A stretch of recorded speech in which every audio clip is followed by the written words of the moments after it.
నమస్కారం. నేను మీ జాహ్నవి. ప్రస్తుతం మనమున్నాము కలియుగ నారద మహాముని ప్రవచన వాచస్పతి త్రిభాష సహస్రావధాని వేద వేదాంగ పారంగతులు అభినవ సుఖ ప్రణవ పీఠాధిపతులు పూజ్య గురువు బ్రహ్మశ్రీ వద్దిపర్తి పద్మాకర్ గురువు గారు. సో ప్రస్తుతం మనం ఉన్నాం ఇక్కడ. మనకున్నటువంటి ప్రతి సందేహాన్ని గురువుగారి మాటల్లో అడిగి తెలుసుకుందాం. నమస్కారం గురువుగారు. గురువుగారు, మానసాదేవి అమ్మవారు మీరు మీ ప్రవచనాల్లో ఎక్కువగా చెప్తూ ఉంటారు, కానీ మన వ్యూస్ అందరి కోసం మానసాదేవి అమ్మవారు ఎవరు, అసలు ఏ విధంగా పూజించాలి, విధి విధానం మొత్తం చెప్పండి గురువుగారు.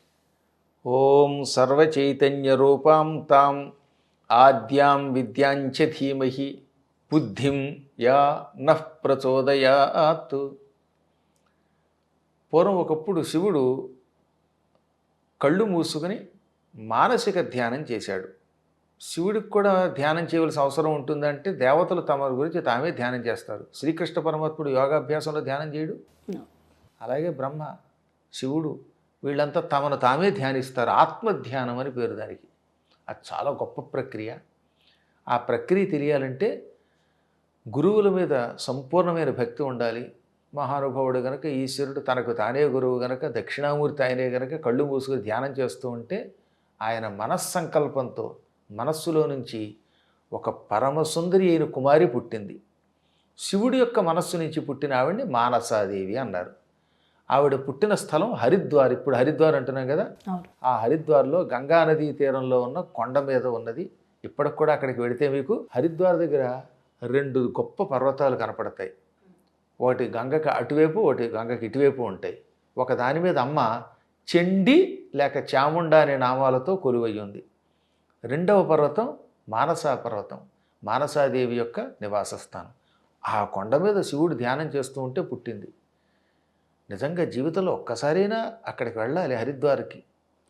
అక్కడ మానసాదేవి పర్వతం దగ్గరికి వెళ్ళాలి. ఎందుకో తెలియదు కానీ ఓపికన్న వాళ్ళు కూడా రోప్వే మీద పెడుతున్నారు. ఏదో రోప్వేలు వేశారు వాళ్ళు ఇటు చండీదేవి దగ్గరికి, మానసాదేవికి. కాదనను. అది ఎవరికి? మరీ నడవలేని వాళ్ళకి, పాపం కాళ్ళు నొప్పులుగా ఉన్నటువంటి వాళ్ళకి ఉపయోగం. మనబోటి వాళ్ళం కాస్తో కోస్తో తపస్సు చేసుకోవాలని కోరిక కలిగిన వాళ్ళు ఆ మాత్రం నడవకపోతే ఎలాగా? ఇప్పటికి కూడా నేను ఎక్కడికి వెళ్ళినా నడుస్తుంటాను. ఈ మధ్యన కొద్దిగా వయస్సు పెరిగిందనుకోండి, పూర్వం ఉన్నంత 16 ఏళ్ళు ఎల్లకాలం ఉండవు కదా. ఇప్పటికీ మేము కొండలు ఎక్కుతూనే ఉంటాం. ఎక్కడికి వెళ్ళినా యాత్రలకు వెళితే నేను మాత్రం ముందు నడిచి వెళ్ళడానికి ఇష్టపడతాను. దానివల్లే శరీరం చెప్పిన మాట వింటుంది. ఈ సౌకర్యాలనే పేరుతోటి మానవుడు చేజేతులారా ఆరోగ్యాన్ని పాడు చేసుకుంటున్నాడు. అందుకే మా ఇంట్లో లిఫ్ట్ పేరుకున్నా ఎప్పుడు నేను లిఫ్ట్ ఎక్కను. ఎవరికైనా లిఫ్ట్ ఇవ్వడమే కానీ మనం లిఫ్ట్ ఎక్కకూడదు. ఎక్కితే శరీరం ఏమవుతుందన్నమాట, స్తంభించిపోతుంది కొంతకాలానికి. తపస్సులలో కాయిక తపస్సు అని ఒక గొప్ప తపస్సు గురించి పురాణాలు చెప్పారు. అనగా శరీరముతో చేసే తపస్సు. శరీరంతో తపస్సు చేయడం అంటే పూర్వంలాగా 100 సంవత్సరాలు తిండి తిప్ప మానేసి మానవులు ఎవరు తపస్సు చేయలేరు కదా. దాని బదులుగా కాలినడకన దేవాలయాలకు వెళ్ళండి. ఈ మధ్యన ఒక శిష్యుడు శ్రీకాకుళం ప్రాంతాల్లో అక్కడ ఉంటాడు, లోకవరపు సురేష్ అట. ఆయన కాలినడకన తీర్థయాత్రలు చేయడం మొదలుపెట్టారు. పద్మాకర్ గారు మా గురువు గారు అని నా పేరు కూడా చెప్పి తిరుగుతున్నాడు. ఆయన నిజంగా అది ఒక అదృష్టం. కాకపోతే ఒక గురువుని ఎవరినైనా భక్తితో నమ్మాలి. 100 మంది దగ్గరికి వెడితే అటు ఇటు కాకుండా అతో భ్రష్ట హైతో భ్రష్ట అవుతారు అనుకోండి. నమ్మి చేస్తే ఎప్పుడు ఉపయోగం, దాని ఫలితం అనుభవిస్తాం. నమ్మి చేసిన వాళ్ళకి నమ్మినంత. కాబట్టి ఎందుకు చెప్తానంటే హరిద్వార్లో ఆ మానసాదేవి ఆలయానికి నడిచి వెళ్ళండి, సకల శుభాలు కలుగుతాయి. ఆవిడ శివపుత్రిక మానసాదేవి.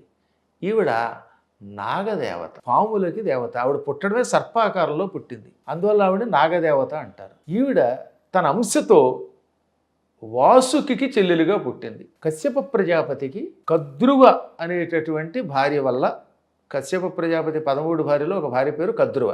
ఈ కద్రువకి కశ్యపునికి ఈవిడ కూతురుగా కూడా పుట్టింది. పూర్తిగా కాదు, తనలో ఉన్న కొంత శక్తితో, కొంత అంశతో పుట్టింది. భగవంతుడు డైరెక్ట్గా దిగి రాకుండా అప్పుడప్పుడు ఏం చేస్తాడు, తనలో ఉన్న కొంత శక్తిని పుట్టేలా చేస్తాడు. దాన్ని అంశావతారం అంటారు. అలా ఆవిడ పుట్టింది. ఆవిడకి జరత్కారు అని పేరు పెట్టారు. ఈ జరత్కారువు వాసుకి ఆదిశేషుడికి చెల్లెలు. ఆవిడ కూడా ఇదిగో అక్కడే మానసాదేవి యొక్క స్థానంలోనే పుట్టింది. అందుకే అక్కడ ఆ మానసాదేవిని జరత్కారు అని కూడా పిలుస్తారు. ఈ తల్లి పుట్టినటువంటి తిథి, శివుడి యొక్క మనస్సు నుంచి పుట్టినటువంటి తిథి చతుర్థి. దాన్నే నాగుల చవితి అని పిలుస్తాం. నిజానికి చవితి అనే పదం తెలుగులో కూడా ఉండదు. సంస్కృతం అలాగో కాదనుకోండి. అది మీరు ఎప్పుడైనా చూడండి, సూర్యరాయందని గంటూ చూడండి, చవితి అనే శబ్దం కనపడదు. చౌతి, చకారకారముల చా తర్వాత వకారుకారముల ఊ ఉంటుంది, చౌతి. చతుర్థి అనేది వికృతి అయ్యి చౌతి అయింది. అయినా అందరి నోళ్ళలో పడి చవితి అయిపోయింది కాబట్టి ఇక వ్యవహారంలో అందరూ కూడా నాగుల చవితి అని వేస్తున్నాం. అది నాగ చతుర్థి. అంటే ఎప్పుడు వస్తుంది? దీపావళి అయిపోయినటువంటి తర్వాత వచ్చే చతుర్థి, కార్తీక శుక్ల చతుర్థి. అది నాగ చతుర్థి. ఆనాడు మానసాదేవి పుట్టింది. ఎక్కడ పుట్టిందన్నాను? హరిద్వార్లో ఆ కొండ మీద.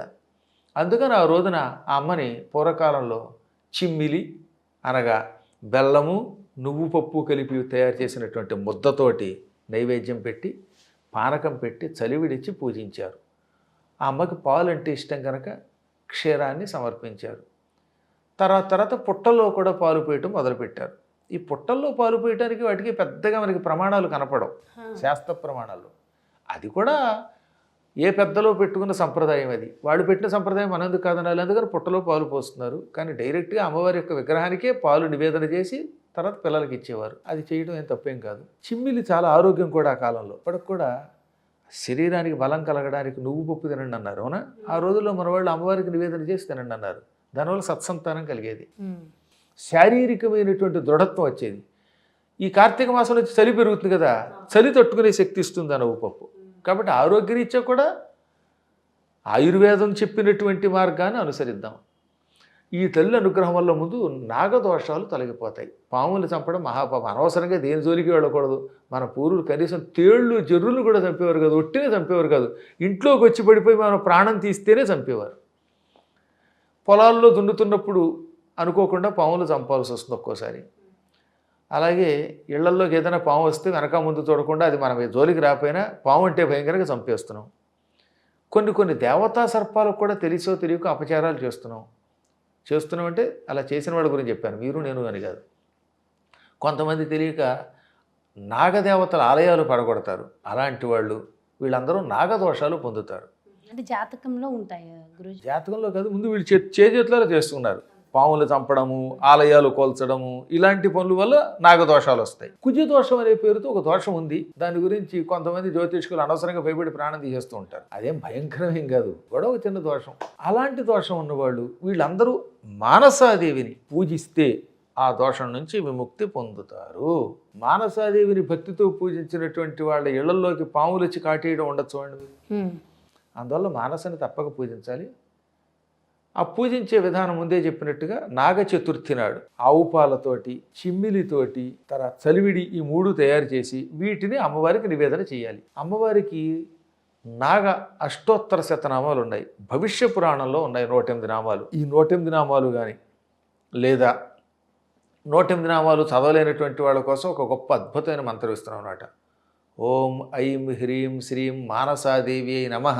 ఇది ఒక గొప్ప మంత్రం. ఈ మంత్రంతో కానీ అమ్మని పూజించాలి. 108 సార్లు ఈ మంత్ర జపం చేసుకోమనండి. ఈ జపం చేస్తున్నప్పుడు అమ్మవారిని పూజించడానికి ఏ పుష్పాలు వాడాలి? సంపంగి పువ్వులు, అశోక పుష్పాలు. ఇప్పుడు కలియుగంలో అశోక పుష్పాలు పెద్దగా దొరకట్లేదు. సంపంగి కూడా తగ్గిపోయినట్టు. సంపంగి కూడా తగ్గిపోయాయి. మల్లి పువ్వులు, చంపక, అశోక, పున్నాగ, నాగ, మల్లి, శామంతి, ఈ పుష్పాలు చాలా అమ్మవారికి ఇష్టం. సంస్కృతంలో శామంతిక, అదే తెలుగులో చామంతి అయింది. ఈ పువ్వులతో అమ్మని పూజించాలి. అందున జంటగా ఉంటాయి చూసారా పాములు, అలాంటి ఆలయంలో పూజ చేస్తే ఇంకా ఎక్కువ ఫలితం వస్తుంది. మళ్ళీ మానసాదేవి సుబ్రహ్మణ్య స్వామిలో లీనమైపోయింది ఒకప్పుడు. అందుకే సుబ్రహ్మణ్య షష్ఠి నాడు, మార్గశిర మాసంలో శుక్లపక్ష షష్ఠి నాడు కూడా ఈ అమ్మని పూజిస్తాం. వీటన్నిటి వల్ల కూడా నాగదోషాలు పోతాయి. పాముల్ని దాటి వెళ్ళడం కూడా నాగదోషమే. పాము అలా ఆడుకుంటూ ఉంటే పడగ విప్పి తెలియక దాటేసి వెళితే కూడా అది నాగదోషమే. పాము పడగ మీద మన నీడపడడం కూడా దోషమే. అది పెద్దలు చెప్పారు, మన పురాణాలు చెప్పే వాటిని నమ్మాలి, ఎందుకని ప్రశ్నించద్దు. వాటికి ఇది ప్రాయశ్చిత్తం అవుతుందన్నమాట. కొన్ని ఆలయాలు ఉన్నాయట ప్రసిద్ధికి ఎక్కినవి. మనకి తెలుగునాట కూడా ఉన్నాయి. ఇటు తెలంగాణలో కానీ, ఉభయ రాష్ట్రాలు, అటు ఆంధ్రప్రదేశ్లో కానీ ఎక్కడైనా నాగాలయాలు ఉన్నప్పుడు అటువంటి చోటికి వెళ్ళి అర్చన చేయండి. కాకపోతే అందరూ నాగ చతుర్థి నాడు వెళ్ళక్కర్లా. ప్రతి వ్యక్తి దీపావళి అయిపోయిన తర్వాత కార్తీక మాసంలో నాగ చతుర్థి నాడు గుళ్ళో కడదామంటే అలా అశేష జనం వచ్చి పడిపోరు అక్కడ. అందుకని మళ్ళీ ఏం చెప్పింది భవిష్య పురాణం? ప్రతి మాసంలోనూ కూడా శుక్లపక్ష చతుర్థి నాడు మీ ఇంట్లో పూజ చేసుకోవచ్చు. అది కూడా నాగ చతుర్థి కిందే లెక్క. అది ప్రతి నెల కూడా చైత్రమాసం, వైశాఖం, జ్యేష్టం, ఆషాఢం, శ్రావణం, భాద్రపదం, ఆశ్వీజం, కార్తీకం, మార్గశిరం, పుష్యం, మాఘం, ఫాల్గుణం, ఈ 12 మాసాల్లో ఏ మాసమైనా శుక్లపక్షంలో వచ్చే చతుర్థి నాడు ఈ మానసాదేవిని పైన చెప్పినట్టుగా పూజ చేస్తే కూడా మీకు నాగదోషాలు పోతాయి. ఏ మాసంలో అయినా చతుర్థి నాడు మానసాదేవిని పూజించండి. అష్టోత్తర శతనామాదులు లేకపోతే తెలియకపోతే ఓం ఐం హ్రీం శ్రీం మానసాదేవి నమః అనే మంత్రానుష్ఠానం చేసుకోండి. ఆ చిమ్మిలి నైవేద్యం పెట్టి తినండి. ఆవు పాలు నివేదన చేసి తీర్థంగా తీసుకోండి. వీటి వల్ల సంతానం బాగుంటుంది, సంతాన ప్రాప్తి కలుగుతుంది, అనేక శుభములు కలుగుతాయి. సో చూసారు కదండి, మరి ప్రతి నెల అంటే మనకున్నటువంటి నాగ దోషాలు, సర్ప దోషాలు, ఎలాంటి దోషాలు ఉన్నా మరి అవి తొలగిపోవాలంటే మానసాదేవిని ఏ విధంగా పూజించాలి, అసలు మానసాదేవి ఏ విధంగా పుట్టారు, అసలు ఏంటి మొత్తం డీటెయిల్గా ఎక్స్ప్లెయిన్ చేశారు కదా గురువుగారు. మరో చక్కటి కార్యక్రమంతో మళ్ళీ మీ ముందుకు వచ్చేస్తాను. నమస్కారం.